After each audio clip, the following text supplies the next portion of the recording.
podcast. We will be conducting a conversation inside the music with Carol Riddick. Conversations Inside the Music, where we discuss the topics you think about when you're chilling with your fuzzy slippers and your onesie. Yeah! Welcome to Conversations Inside the Music with Carol Riddick. What's the deal? Yours truly, the magnificent DJ Jazzy Johnson. Hi, this is Jill Scott, a.k.a. Jilly de Philadelphia. Hey, this is Gerald Beasley. Conversations Inside the Music. With my dear friend, the amazing Carol Riddick. So get ready to join in on the conversation and chill with us on another edition of Conversations Inside the Music with Carol Riddick. Well, hello, and thank you for checking out Conversations Inside the Music. I'm your host, Carol Riddick, and today's guests are a husband and wife duo who are both children of pastors. They released their debut CD, The Journey, on their solo label, which topped the Billboard charts at number 8, and a year later were nominated for 2 Grammy Awards. Family, welcome to today's conversation with Marcus and Jean Baylor, otherwise known as the Baylor Project. Hey, y'all. Girl, you are good. I know it. She got the natural speaking voice. It's there. Don't do it, y'all. Don't y'all do it. I'm just saying. Well, you got that radio on lock. She's a natural. Man. Okay, I'm going to dig in. I'm going to jump into some questions. So now, knowing the two of you, okay, so Jean, I know that you're from Jersey. I don't know which part particularly, but I know that you're from Jersey. And Marcus, I believe you're from St. Louis, if I had that correct. So the ultimate answer to this question is that it was divine orchestration. But tell us, how did the two of you meet? Oh, we met through music, quite naturally, because I needed a drummer. I was doing a showcase. It wasn't my showcase. ASCAP was having a showcase that year, and for up and coming songwriters and producers, and I wanted to be a part of it as a songwriter. And so I had my own band, and I needed a drummer. And the person that I'd asked to do it was flaking out on me because it wasn't like one of them real paying gig. It was like, I might be able to slide you something, but I'm not sure yet. Trying to work that out. Can you do me a solid kind of thing? So dude was flaking out. And so a mutual friend, another Philadelphian, Orrin Evans, he was the keyboardist for me. And he's like, yo, I just ran into Marcus Baylor, Coco, blah, blah, blah. And I'm like, well, who was that? So he introduced us. Marcus played the gig, and he was about to like flake out. I didn't know that until later on, but I was at the first call. Whatever. It's because I didn't know him, okay? And so we did the showcase, and that's how we met. And he was such a little cute little thing, Carol. Just a little tenderoni. Eric Robertson would give you the story. You two are so cute. Oh my goodness, Man. I can't. Carol, listen, I was like, rah. I think I was coming up 130, like, rah. That's too much. That's a whole lot. But I love it. That's how we got here today. I love it. What's it? Okay, so tell me, what's your favorite part about working with each other? Marcus, would you like to? He got that look like getting on his nerves. We get on wait. each other's nerves, something Man. terrible. Well, wait, that's a two-part question. That's a I guess two-part question, though. You gotta ask after the quarantine. Because we locked in. Like Wait, I should have said. Okay, so tell me the best part to your favorite part, I should say, and what are the challenges? Yeah, what's the there you go. That's better. So I would say the best part about us working together is that we really are best friends, even when we get on each other's nerves. We're best friends. So it's like we know each other. There's certain things that he just knows about me because we're married, and certain things that I understand about him because we're married. Like that if I go in the studio with another producer, it'll maybe take them time to get to know me, or I'll have to I'll have to explain, like, or just there's been so many times where I'm in the studio working with somebody else, and Marcus will come by and whisper something in my ear that'll make it click because he knows me. So he'll say, well, you just need to do it like this or do it like that, or, do your thing over. Don't be limited because so-and-so. And I'm like, well, or like, he knows I'm very literal. So you kind of gotta, if you say something literal, I'm gonna take it literal. So you better mean it literal. Or he'll say, okay, let's paint a picture. Let's explain it like this. Let me give you a reference. So it's that translation process that's really easy because we know each other so well. Marcus, you're making it sound like I go to other producer sessions, taking over their sessions. Yes. I don't be doing that. No, I don't. No. No, he doesn't. If we're reached the point where, because he knows me, so he knows that they're not. He knows. Nah. He knows because they maybe not be getting the best out of me. So he might peek his head in and be like, hey, what he wants is X, Y, and Z. He's actually helping the producer out because he's like, okay, let me help her out a little bit because she's not quite getting it. Let go. And then, no, he don't go take over. He lends a helping hand. I love it. So you can talk to the challenges, Brother Baylor. You best be kind. What are the challenges? I would say my lack of focus is one of them. Oh, absolutely. Yeah, that lack of focus thing, like right now. Like we starting at whatever time that you set, Carol. And so since she heard us on the phone talking, and you know how we do as Black folks, if you say, hey man, 2:00, you're like, okay, let me get there at 2:00. But if they see a casual conversation, in their mind, they'd be like, oh man, I got another 5 minutes. Right. Oh, I got another 10 minutes. And it's like improvising. No, we're waiting on you. Amen. But probably, I would say, go ahead. I would say the challenges, you know what? I think as far as working in gigs, I don't think it's necessarily a challenge, but I'll tell you the side of it that's a challenge. I think when we first started gigging together, like we were married like for 15, maybe about 15, 17 years before we even formed the Baylor Project. And we would do gigs here and there with each other or we'd do, but we never really did any gigs like consistently with each other. So I didn't realize that after a gig, we would play in New York and then we would come home late at night and we unwind differently. And I didn't realize that. So that has a whole lot to do with when you tour together on the road. Like when I come home, I like to put on ESPN. She wants to go upstairs and watch whatever her shows are. Right. And so I didn't realize that. So when that became, you trying to fit that in one hotel room? Oh, no, that's too much. That ain't going to work. First of all, I don't want to hear you warm up. You say you don't want to see these guys run around in little bitty shorts. I got to hear that from you. And man, like for real, like I know another artist that tours and I didn't never understand, man, they got 2 separate hotel rooms. A married couple. I was like, yo, I understand now. What? You got to have 2 separate hotel rooms because you need your space to change. Because we all, go ahead. Go ahead. No, you got a load of something else. Go for it. No, but you know what? I understand. I understand. And I can say, I think that makes sense when you've been I think that makes sense when you've been together for the amount of time that you guys have been. I didn't even realize you guys have been married for that long. Like, and that makes sense. That makes sense because you know so much about each other and you are comfortable being in the same space and of course being comfortable occupying different space as well because you have that connection. Yeah, you do. I absolutely do agree with that. You do need that. You do. They may say you don't, but you do. Yes, we do. So I have another question.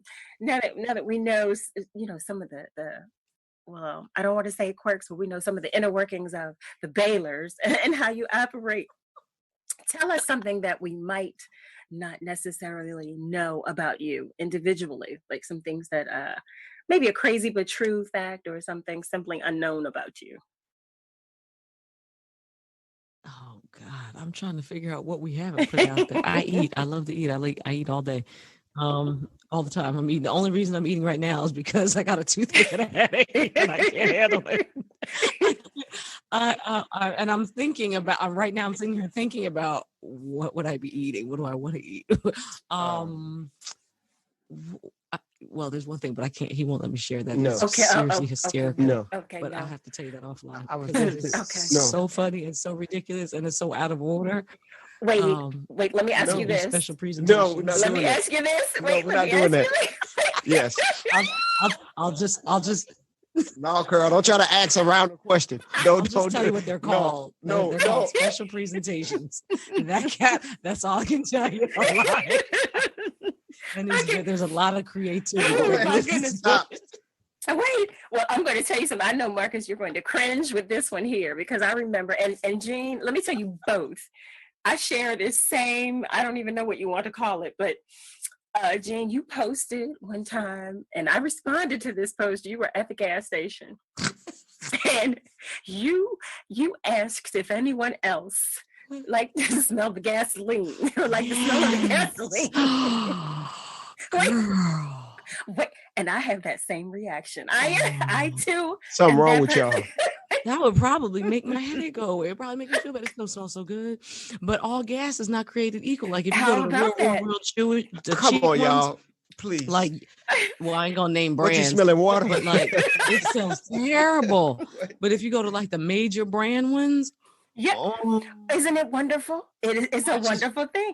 Thank you, Carol. I'm telling you, I agree with you.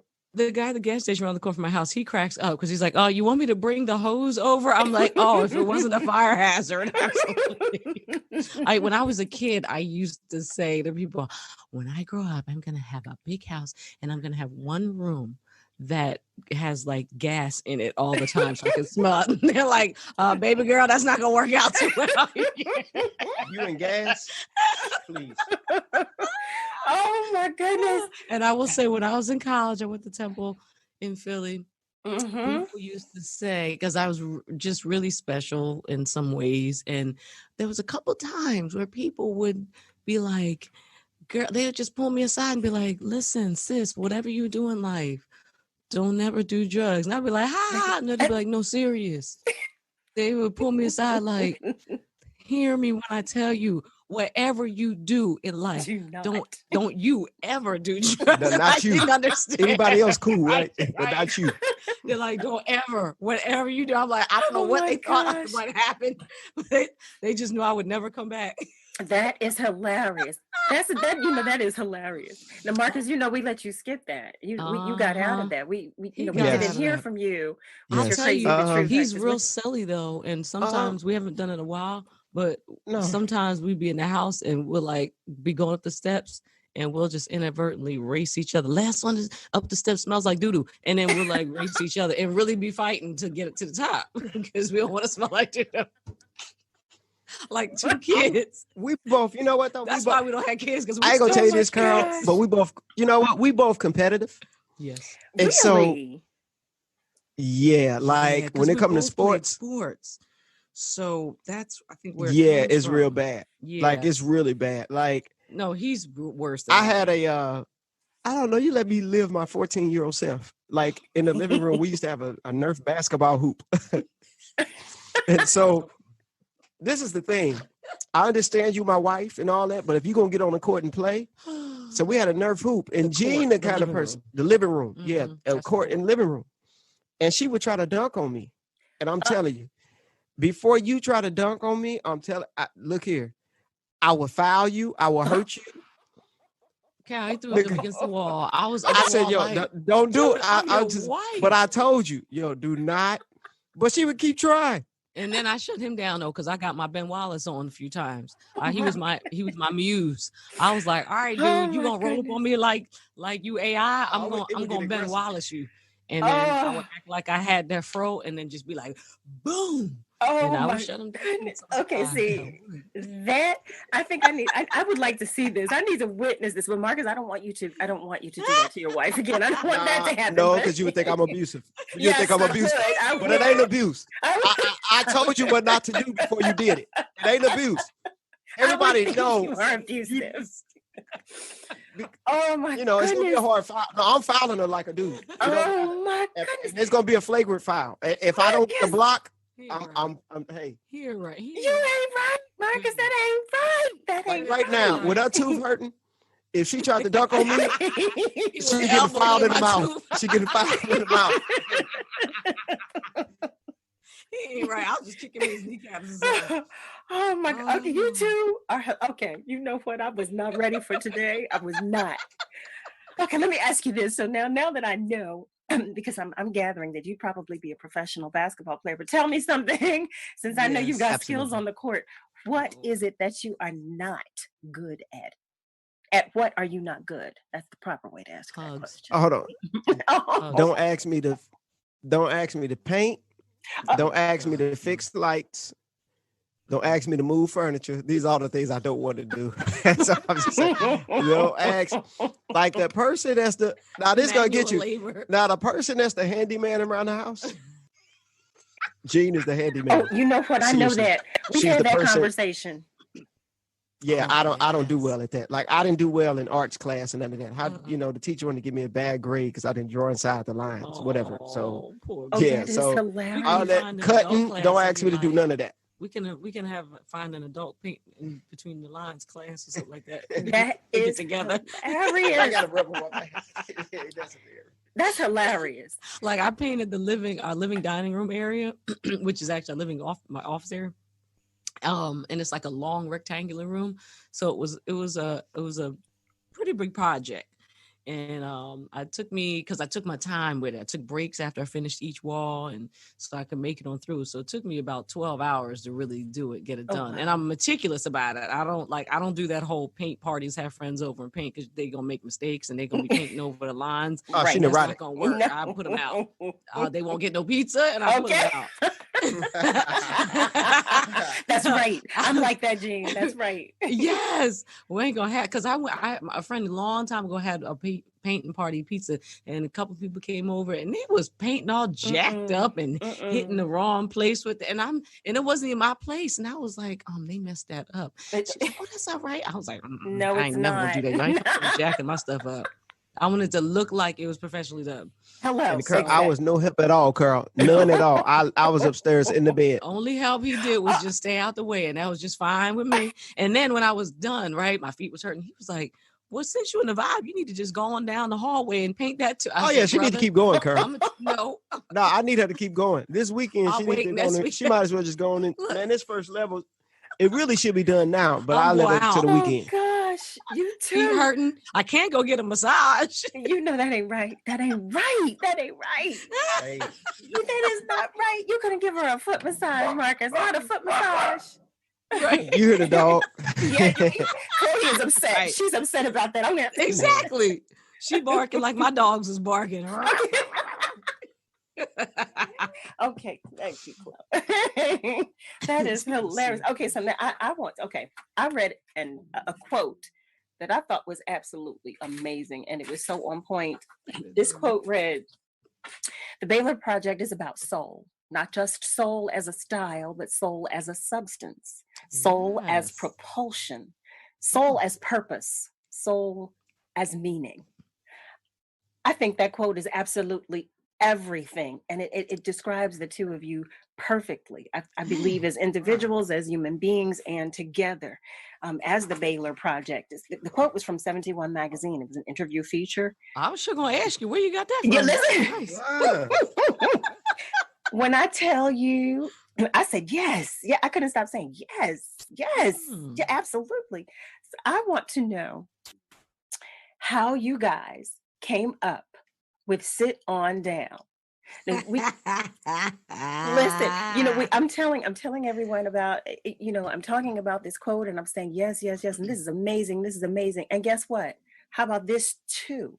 So there's so much to, there are so many facets to your abilities, your capabilities, and your talents, and to who you are individually again and together. How did Sit On Down come about? I love it.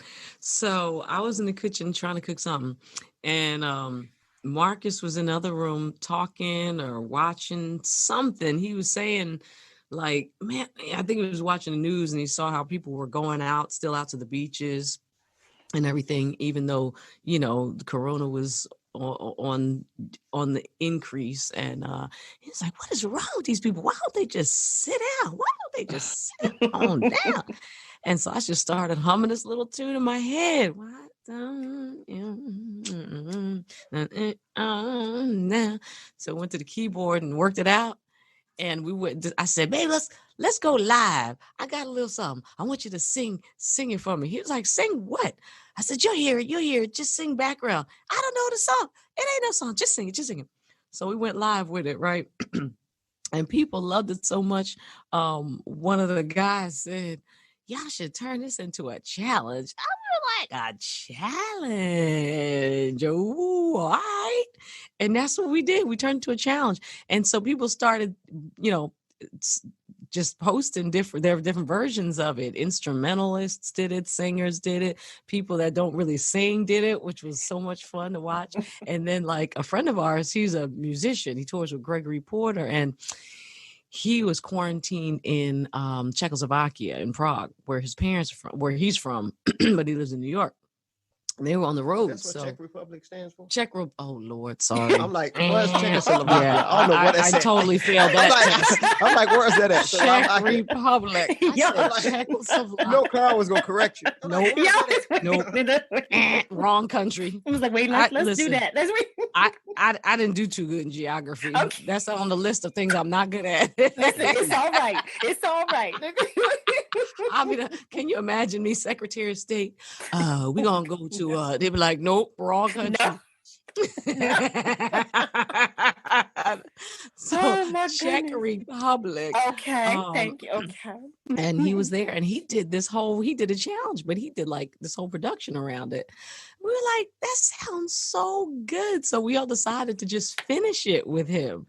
And so we finished it, and we co-produced it together, and then we decided to just turn it into a song and put it out. And then we put T-shirts, to kind of help encourage people. Sit your tail down. You got to give a shout out to Ray on guitar. We do. Oh. Ray Holloman and Wayne Moore on bass. Yes. People. That's family out. Right there. That's family. In that, and they did what family does. They came through for us and put some love on it.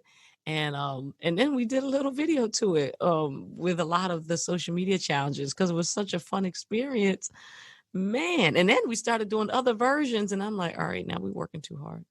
This wasn't supposed to be. Well, I thought it was so much fun. I have been enjoying everybody's. I'm telling you, I enjoyed the challenge from an outsider. Looking in. I enjoyed the challenge immensely. And don't worry, for those of you who are listening, I will make sure we provide you information to purchase your T-shirt as well, to make sure you know what's going on with the Sit On Down Challenge. Yes, we're going to do that. Yes, I did read too that some of the proceedings are going toward COVID-19 relief. Is that correct? Yes. So we're going to send in a portion of the proceeds to an organization. We're deciding which organization. It's going to be one that gives to the music community, and particularly the jazz community, because, nobody got no gigs. I was going to some of the organizations that were donating and giving money to musicians and artists. And a couple of them were like, well, we've given out all the money that we had to give out, so we're just only accepting donation. I'm like, well, that's something that we can do to put in the pot, that they will have more to give to people. See, that's why I love y'all so much. That's exactly why I love you guys so much. I'm telling you. So I just have one more question for you before I let you go, because I know you're busy. I know you've got things to do. I got a soup to try. Yeah, I know. Rectify.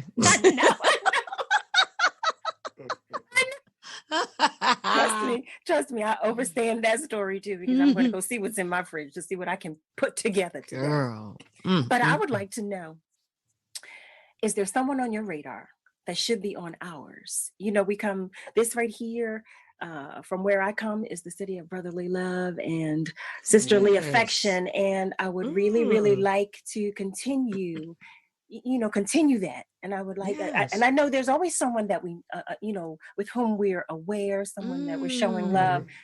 Who should we show love to on a bigger scale? Who is it that we should know? Man, there's so many people. Oh, man. Person that comes to my mind is a good friend of ours, Christy DeShiel. She is, her voice is phenomenal. She's from, I think, the Carolinas, but went to Howard and stayed in the DC area. She's a singer, songwriter, artist, musician, and she's just one of my favorite people. Such a sweetheart and sweet spirit, and good person. Comes from a phenomenal family of musicians. But I always think of her because she's just dope. And you met him already. I would say Jameson Ross. Oh my goodness. And who you Jameson? I would say Jameson. Man, absolutely. You know what? They sound like two. Hold on. I heard this brother on Instagram last week named J. Ross. That sound right? J. Cross? Cross, I think. J. Cross? J. Cross. Okay. Okay. My God. When you hear this brother sing, it's gonna just make you stand in your tracks. The soul that's coming from that brother is just in his bones. Real. You know, oh my God.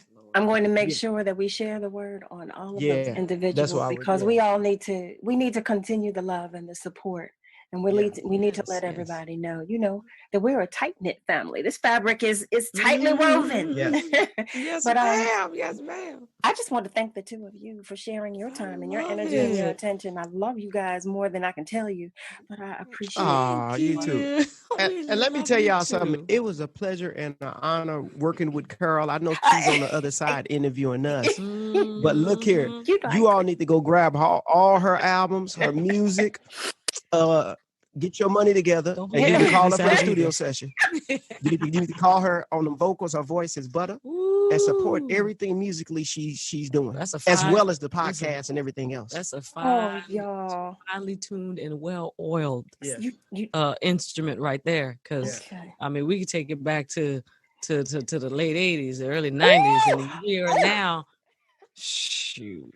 Let me tell you, some folks bless their hearts. You get ashy over time. Yours is well-oiled, like a well-cared for cast iron pan. See, I rusted mine out years ago, but I got to get some new ones. Okay,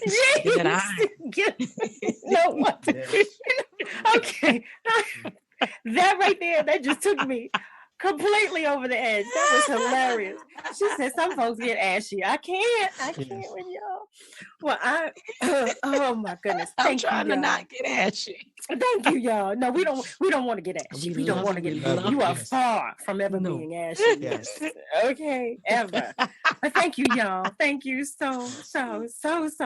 Thank you for having us. We love this. You are good at this, honey. She's a natural. Thanks for listening to Conversations Inside the Music with Carol Riddick. Be sure to visit us on our YouTube, Instagram, Facebook, Twitter, and SoundCloud pages to join the conversations and discover additional content. Tell a friend and chill with us on another edition of Conversations Inside the Music. Conversations Inside the Music with Carol Riddick.